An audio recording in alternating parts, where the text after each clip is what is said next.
A question that comes up quite a lot. Correct sets and rep ranges according to body type and fitness goals. Oh, you're so boring, like come on drink, you're ruining the day. And I used to think to myself, hang on a minute, if I have to have an alcoholic drink so that you think that you can have a better time, you've got some issues. At the end of the day, people, if you have to fall out of a couple of people just because you want to do something, fucking do it. You need to make sure you're doing all the shit that makes you happy in life. If you don't want to have a drink, don't have a drink. If you don't want to go out, don't go out. If you don't want to go and meet a certain someone, don't go and meet that certain someone.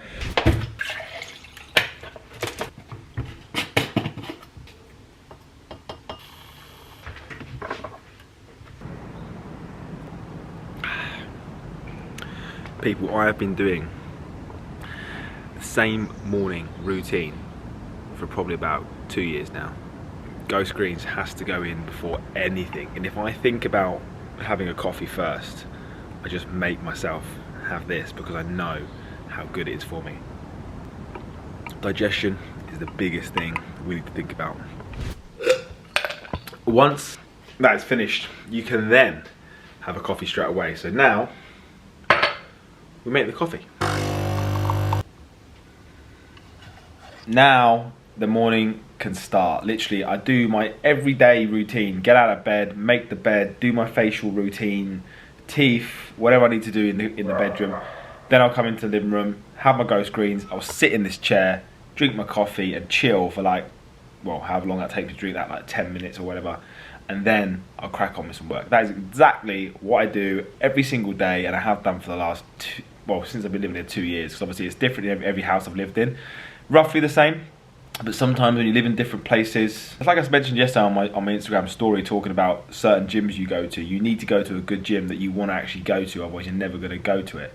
But if you live in different apartments, sometimes the routines can be somewhat different. They can be like kind of the same or have the similar effect, but the more different apartments I live in, the routine changes slightly. I don't know why that is. It's always good to have a routine. You have to have a morning routine for anything. If you look at any successful person in the world, I will guarantee you they all have a routine. I'm not saying I'm successful, I'm just saying I listen to a lot of podcasts and it always says routine is key. So get a routine under lock. It hasn't even got to be stupidly like different to what you do now.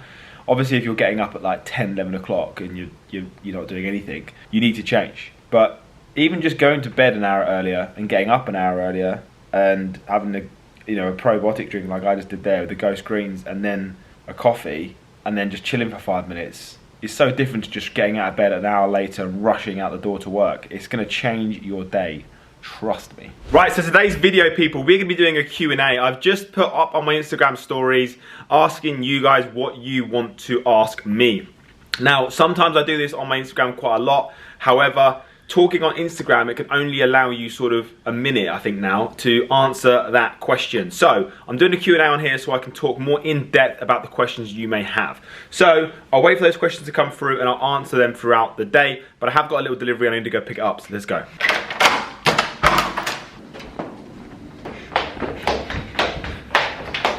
Always get the stairs, you lazy bastards. Clean this. Cheers, thank you. By the way, this week, for some reason, in London, it is supposed to be 31 degrees on Wednesday. It's not currently anywhere near that right now because I'm in a hoodie. So, what is going on? But it's nice blue sky. 984008. No.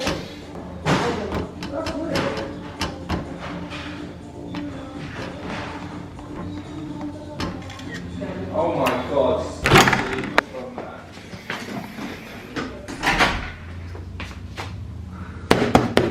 I'm not sure exactly what's in these boxes, but they don't feel as heavy as what I'd like them to be, because I would want that to be ghost cans, but I don't think it is. Let's see what we've got inside.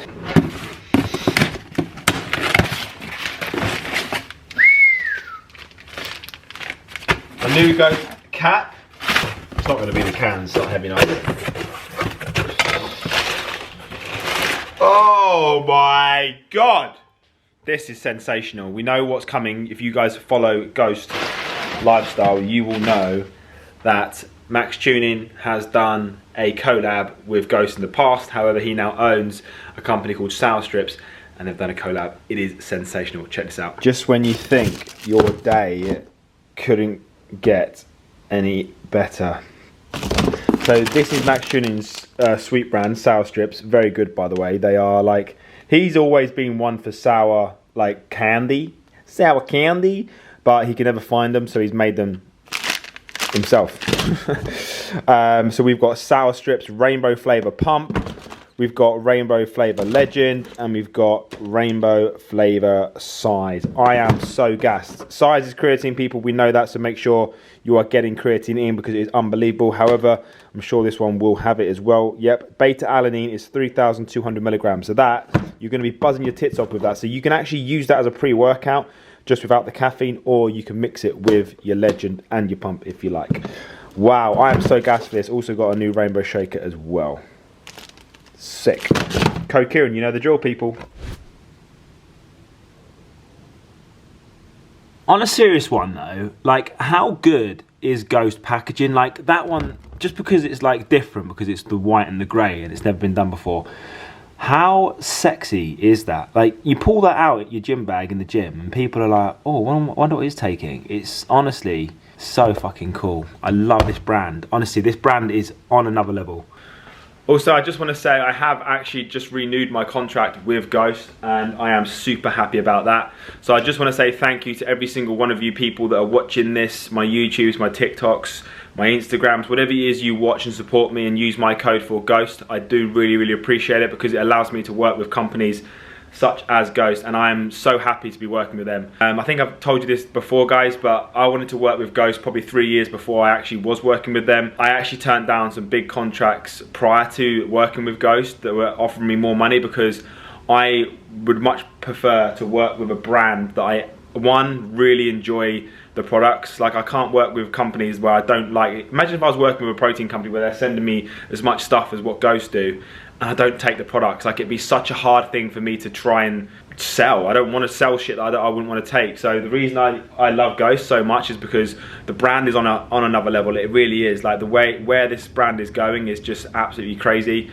The elevation since it started has been crazy, and it's just going bigger and better every single time. The products that they bring out are absolutely unbelievable. Like, every single time they bring a product out like that now makes me want to go to the gym. I've got legs there and I literally physically cannot wait to take that product and go and smash a leg session. So guys, honestly, from the bottom of my heart, I really, really do appreciate every single one of you guys that are watching my YouTubes and using my codes. It means so much to me. It really does. Like, I was saying this to my sister the other day, you know, 16-year-old me looking at where I am now today would be so proud, and I'm really happy and thankful for you guys using my code. It does mean a hell of a lot. So forever Code Kieran, I appreciate you all. Right, first question is in the door that I've chosen to answer. So it's from a guy called, I mean, his name's called Mark Capone, maybe, I don't know. A question that comes up quite a lot. Correct sets and rep ranges according to body type and fitness goals. Now, this is a question that comes up so much. It is absolutely crazy. Now, it's a really difficult question to answer. First of all, body types, forget body types. There's all this stuff about body types and I just don't get it. Like, just go to the gym, train, eat good food and see how you feel. Track your food for a week, track your training for a week and then go again. Do that for 4 or 5 weeks and see how you feel. You might need to adjust it. If you need extra help, get a coach. He can teach you the basics and then you can go off on your own again. So forget about body type and things like that. Like, yes, if you're skinny fat, you might want to change the calories and macros, but for body type, for training, I don't think it really matters unless we're talking about muscle endurance and things like that. But that all comes over time, because when I first started training, I used to always do 3 sets of 12. My dad used to tell me 3 sets of 12. If you can do a good weight at 3 sets of 12, and then the week after you try and up the last set to maybe 15 reps, or you do the same reps, 12 reps, but up the weight. And that's how my dad taught me how to progress in bodybuilding, right? So that's what I did all from my youth. But when you think about rep ranges, it's really down to, first of all, that specific individual. So, and where you're at with your current fitness training levels, because how long you've been training, what's your current physique looking like, how often do you want to train? You know, there's so many other things you need to take into it. The rep ranges and sets really, if I say to you, right, yeah, the best rep ranges is 4 sets of 12. it might not be the best rep ranges for someone like yourself watching it. I don't know. I haven't looked into you. I haven't looked into what your body type is saying, as in like your physique. I haven't looked into, you know, your training history. I haven't looked into your upbringing. Have you been in sports since you was a kid? There's so many things we need to think about when it comes to rep ranges. The majority of the time, I always say to my clients, go by how you're feeling on the day you're in the gym. I have on my clients' programs, on most of my clients' programs, it's anywhere from 3 to 4 sets in between those two. It's never really 2 sets because that's just too small, too low. So it's anywhere between 3 and 4 sets. But let's say you've got 4 sets of 10 on my client's training program, and he says to me, "Man, I'm feeling really good today. I'm feeling strong," because he's fueled the body correctly throughout the week. It's a Thursday, right? And he's got his second push day of the week. He goes into the gym and he starts doing dumbbell bench presses. He goes, "Mate, I've just done my first set on the 40 kilos of 10 reps, and I feel really strong today. I feel like I can go up in weight." Sweet, bro. What I would do, mate, is do your second set on the 40s again to make sure the body knows what it's about to do.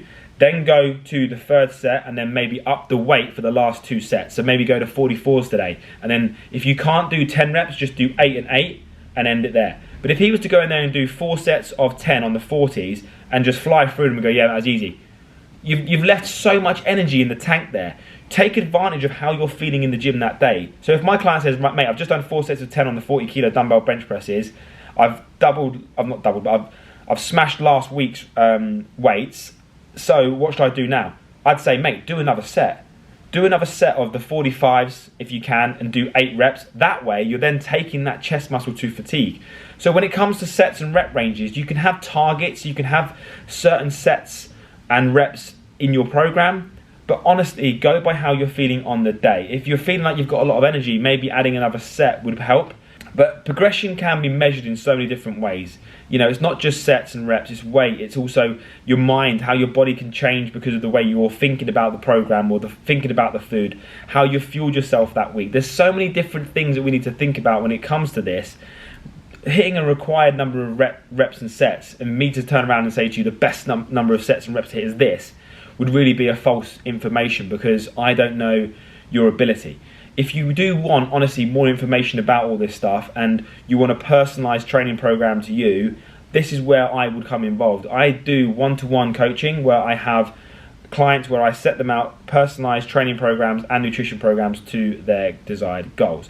If you can't afford the one-to-one because the one-to-one is very expensive, I do have a K&A, which is my coaching app as well. Again, you'll still get personalised nutrition and training programs around your desired goals and your lifestyle. So you'll have nutrition that will hit your required macros and calories, and then with the training you'll have the required number of sets and reps I would recommend for you to do. You just won't get the full support from myself if you choose the app as opposed to the one-to-one coaching. So listen, I'm sorry I couldn't really answer that question as in what I think you would expect to hear from me, but that is what I would say, because there's no point in seriously just going, "Here's 3 sets of 12, go and do that." That is what you call a bowl of goodness. I've left it too long, so I was on the phone to a client, but I've got 90 grams of cream of rice in there, 120 grams of banana, 85 grams of raspberries, 30 grams of peanut butter, and some, like, just a little bit of this granola stuff. Anyway, it's not food I'm eating, but I needed a snack before I do the next question because I've just been to the gym and trained legs and I am in bits. It is time to answer another question. Right, this one, I'm not even going to read out the names because I don't know the names of these people's accounts. They're very random. This one is a fantastic question.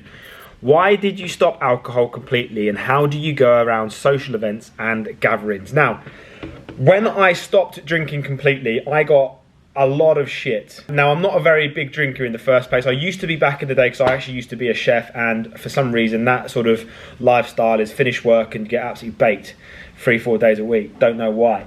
Hated every minute of that, to be honest with you. I learned a lot in regards to cooking and things like that, but I hated the lifestyle that being a chef came with, basically. So, you know, long hours, probably underpaid, drinking, very unhealthy. And now why did I stop completely? Why I stopped was because at the time I was prepping for a bodybuilding competition.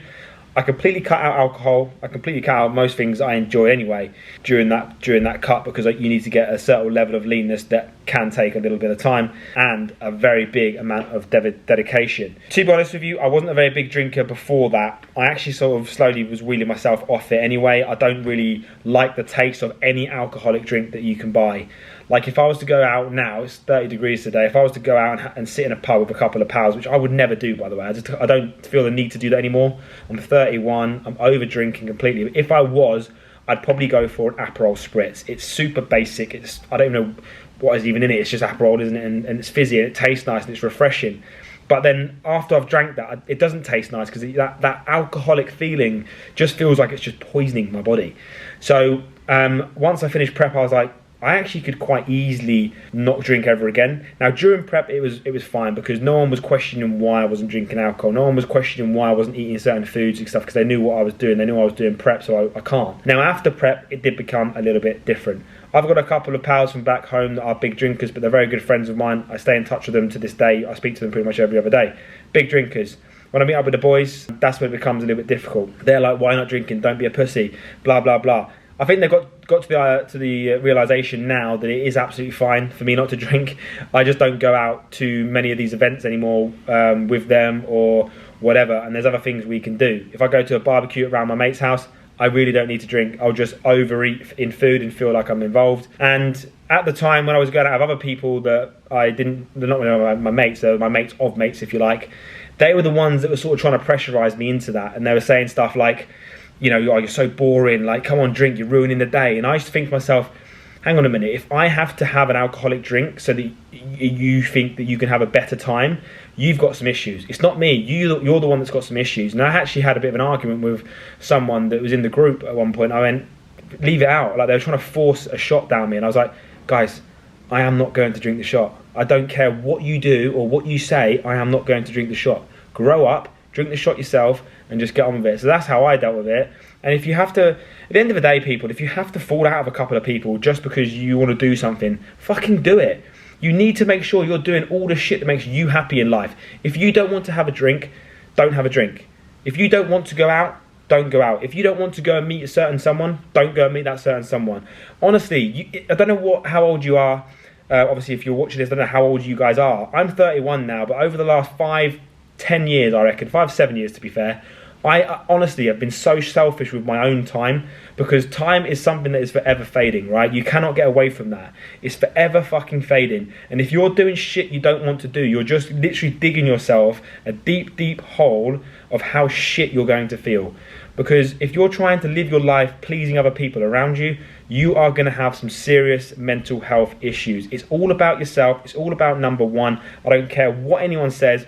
When I first got into a relationship with Ellie, I laid this law down super early. I said, first of all, you know, once we actually started dating and getting into each other, I said, this is how I am as a person.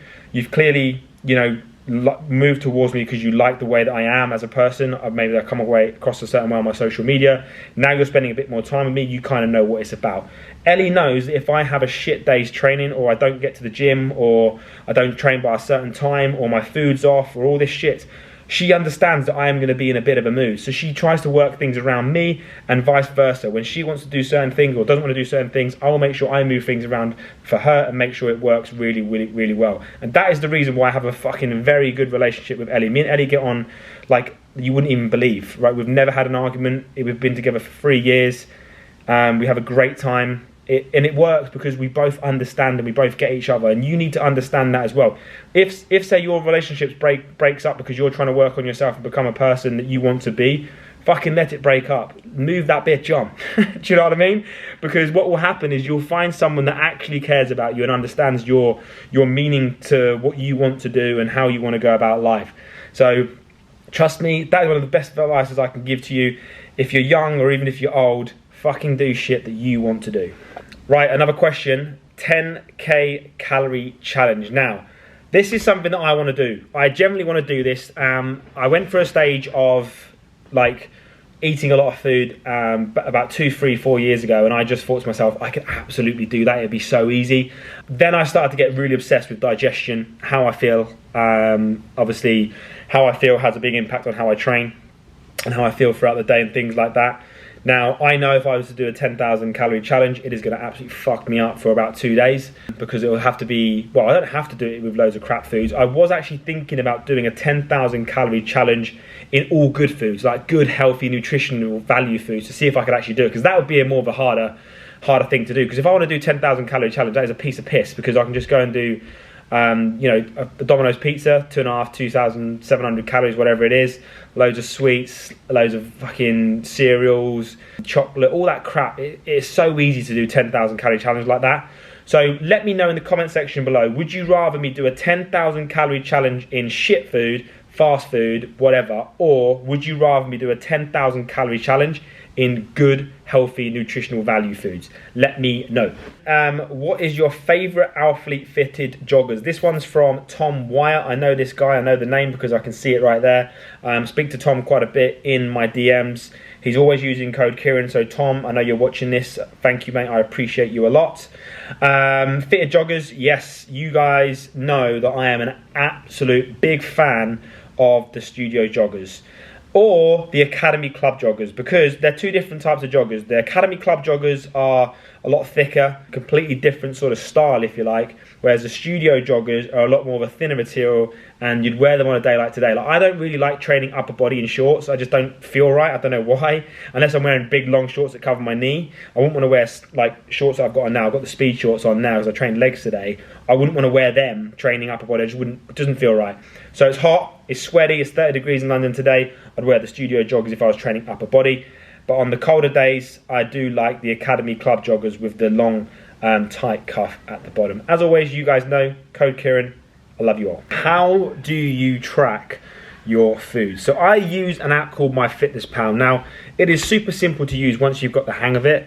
I am going to do a separate video on this one, so bear with me, because I'm going to show you exactly how I would track some certain foods, because obviously I work with my clients on a daily basis, and sometimes they'll send me screenshots of their tracking, and I'll be like, you've kind of done that a little bit wrong, or this is the best way to do it. You know, are you tracking uncooked weight? Are you tracking cooked weight, etc., etc. So there's a lot more to it than just saying use MyFitnessPal, this is how you do it. I'll do a whole new separate video on that one as well, so stay tuned. How did you get into fitness and what age? So this is an interesting one. So I actually used to be signed to a football club from the age of 5 years of age, and I used to absolutely love football, and I still do to this day. I miss playing. I love playing football. I miss the change room banter and just the overall fitness levels that football gave me. So I think that's the reason why I have quite an athletic body anyway, because playing football from the age of 5, you're sort of teaching your body that it's going to be taking this sort of step in life, if you like. In regards to training, about 16 sort of years of age, my dad used to watch a lot of Arnold Schwarzenegger films and Sylvester Stallone, and he absolutely loves them.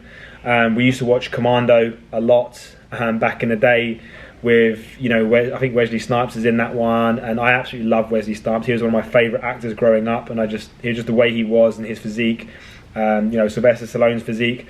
Obviously, I never saw myself being like that, but one of the biggest things that I did like was my dad used to look up to people like Sylvester Stallone, and obviously him sort of being the similar age, he's a little bit younger than Sylvester Stallone.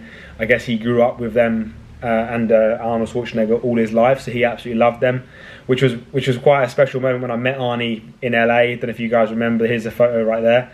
My dad was absolutely gassed. He was fucking loving it, and he's just a bit jealous that he couldn't meet him as well. So that's how I kind of got into fitness, because my dad used to watch those films and I used to watch them a lot, and we've watched flipping, you know, Rambos, every single Rambos you can think of. I've probably watched First Blood, which is the first Rambo film, probably 30 times with my dad. It's crazy. I used to watch it with my granddad as well. So that's how I kind of like got into fitness, because I used to want to impress my dad with my physique as well, because I knew how much he sort of looked up to like Sylvester Stallone and someone like that. Now obviously I'm not on that level, but my dad used to love the fact that I was into training so much, and he obviously appreciates how much hard work that I've put into it. So that is how I got into it. And you'd probably have to say, yes, I first started lifting when I was 16.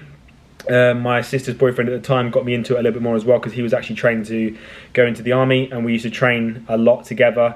I used to do exact same training as he was doing, even though he was trained to be in the army. So we'd get up nice and early, we'd go to the gym at 6 AM, do 50 lengths in the swimming pool. We'd then go back home. This is during the summer holidays. We'd then train in his garage gym in the morning as well, all before 11 o'clock. Have 6 eggs and bacon in between that. And then we used to do our shit during the day. And then we used to go to the gym in the evening. So from an early age, he got me into it pretty young, which was pretty cool. I remember necking the mass gainer shakes that we used to drink. We used to come in like 5 kg tubs. Our arses used to absolutely stink out. The cabin we used to train in, really good memories. But yeah, so that's how I got into it quite from a young age. But seriously, I probably started taking it a bit more seriously once I'd done my ACL playing football, and I couldn't really train or play football anymore. So I just got into bodybuilding and thought, right, now I haven't got to worry about training for what I was doing on a Saturday. Football-wise, I can just crack on bodybuilding. So that is how I got into it. Okay, let's do one more question for you guys. Why are you such a legend? I'll leave that one. Meal prepping. Do you think meal prep is worth it? I mean, absolutely. It's obviously going to depend on what you do in a day, your lifestyle, your work, you know, the job you have. All these things are going to come into account, because if you are on the road a lot, if you're traveling for work, if you're driving down motorways, if you're working on site, you know, you have to take all these things into account, which is why I think I'm probably one of the best coaches out there, not just because of what I know and my knowledge and all that sort of stuff, but because I've been through what a lot of people have been through. Some people start coaching from a young age and then that's all they've done their whole life. Whereas before I was a personal trainer, I used to work on site. I used to fit wood burners. I used to work on a building site every single day. I used to do up old houses for my boss and do that sort of stuff. So I was on site. So staying on track with food used to be an absolute nightmare. But there are ways around things. So I used to, if I didn't meal prep, or if I didn't take food with me, you know, if I didn't make a packed lunch, I know that my boss is going to stop off at the bakery on the way into work. On the way into our warehouse, we're going to stop off at the bakery. We're going to get a couple of coffees. We're going to get a couple of bacon and cheese turnovers. We're going to get a couple of sausage rolls. We're going to get a couple of pizza slices. Day's fucked. Do you know what I mean? So I used to say to myself, right, I'm going to prepare all the food that I want to eat during the day, all the food that I'm allowing myself to eat within my calorie target. I didn't know much about calories and macros back then, but I also thought to myself, if I'm overeating slightly, I'm young anyway, it's not a problem. If I'm overeating good food, again, it's only going to give me more energy. I was going to go to the gym after work anyway and burn calories. I burned calories through my work because it was a very, you know, sort of busy manual labour basically. So I used to take in, you know, tuna pasta bake. My mum used to fucking make tuna pasta bake every other day for me because it was a perfect meal for me for football. So I just used to say, Mum, make a big dish today. Do you know what I mean? Make a big dish. And then what I'll do is I'll put that into pots and I'll have that all week. So that when we do go to the bakery in the morning with my boss, I'll get a couple of coffees, or I'll get a coffee. I always used to take a lot of water with me anyway. And then I know that I've got enough food throughout the day that's going to hit my calorie target. And if I get things from the bakery, I'm going to fucking ruin the day. And I used to notice how my performance levels used to drop. If I went to the bakery, my mum used to work in the bakery as well, by the way, so this was even more of a struggle, because mum would be like, there's an extra pizza slice, there's an extra sausage roll. I'm like, Mum, your boy's trying to be a fitness athlete here, and you're giving me pizza slices. Calm your shit down. So, do you know what I'm saying? So, and she used to bring stuff home. I'm like, Mum, I don't want the cakes. Leave the cakes. That's probably the reason why I don't like cakes today, because Mum used to bring so many cakes home, and eclairs and shit, and I used to probably eat them as a kid because you can get away with it. To this day, I hate all that sort of stuff. But yeah, my performance levels in the gym used to drop a lot. If I went to the bakery in the morning on that day, and then I trained in the evening, because my gym only used to open up at 6 p.m. because it was a college gym, and after the college kids had gone home, then we was allowed to go in, as in the general public was allowed to go and train. And if I knew that I was going to have a shit session if I'd been to the bakery that day, because I haven't fueled myself correctly with good carbohydrates, good high protein meals, and good fat sources, whereas I've just chucked a load of shit in my body and felt shit. And if you drink a lot of coffee with milk as well throughout the day, that's extra calories and bloating as well. You just feel shit. So that's why I think meal prepping is great, because it makes you stay on track a lot more. And even if you to prep for 3 days out of the 5, you're still doing something. Just get used to it. So yes, the answer to your question would be yes. Absolutely get on the meal preps. Go and buy yourself some meal prep pots off Amazon and fucking do it. I will do also another video on that completely. I'll do a meal prep video for you guys. Just bear with me. That is going to wrap up today's video. I hope you've enjoyed it. It's a little bit different to what we usually do, but I thought if I give you guys a chance to ask me some questions. Maybe it's content that you guys actually want to see. I will be doing this again at some point, because I've actually really enjoyed seeing the questions that are coming through, and then it gives me an idea of what you guys want to know about. And I love talking about these sorts of things. If you ask me questions that I know the answers to, I love portraying that to you in a certain manner, because realistically, most coaches online do portray or what's the word? Say the same sort of stuff. You know, we all know the foundations: calories in versus calories out for fat loss or muscle gain, deficit for fat loss, surplus for muscle gain. We sort of know the same sort of stuff, but how you portray that to people can get stuck in their head. So that's why I feel like it's great to get these questions from you guys, and I can answer them in a certain manner, because I've worked with so many different clients in my life. Like when I first worked as a PT in the gym, working with so many different personalities for 8-9 hours of the day, you know, you have to really sort of work on your people skills and your communication skills.